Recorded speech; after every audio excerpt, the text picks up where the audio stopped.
Hey guys, welcome to DevTech Finance. In this video, we would be learning about the term called FPO. So what is follow-on public offer? A follow-on public offer is made by an issuer that has already made an IPO in the past and now makes a further issue of securities to the public. So let me first tell you what actually IPO is. So when a company for the first time get listed on any stock exchange and they raise their financing from public by issuing shares to the public, that is termed as IPO. Now in after the IPO has been made, after some period, if the company wants again to raise financing from public, maybe because of the reason it want to expand or for any other product development or for any merger acquisitions, for any such need where a huge amount will be involved and the company wants to raise financing from public, when next time the company would be issuing the shares to the public, it would be called as FPO. When it would be for first time, it will be called as IPO, and when it would be after IPO, it would be called as FPO because it would be follow on public offer. Again, the company is issuing shares to the public to raise financing from the public. When a company wants additional capital for growth or to restructure its capital by reducing debt, it raises equity capital through a fresh issue of capital in a follow-on public offer. So here it has mentioned that maybe the company want to restructure its capital.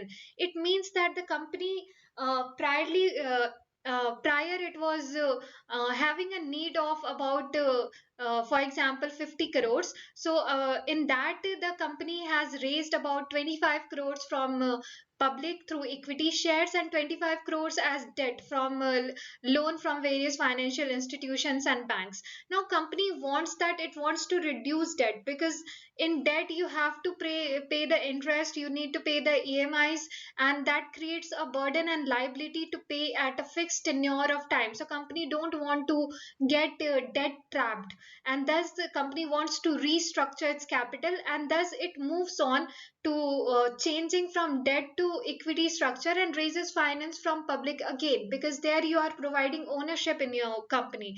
So if your company would be in profit, you would the investors would be getting profit, and if not, it won't be an obligatory as in debt. The two main types of FPOs are dilutive, meaning the new shares are added, and non-dilutive, meaning existing private shares are sold publicly. So FPOs can be made in two forms. First would be dilutive and second would be non-dilutive. Dilutive because you are issuing new shares and you are raising more finance. But non-dilutive will mean that you were already having some private shares. So private shares are generally which the owners and the management of the company are having. So those are the private shares, and now you are selling that private shares to the public, and thus you are that would be a non-dilutive FPO. So thank you for watching. Do like and share my video. Subscribe to my channel DevTech Finance. Thank you all.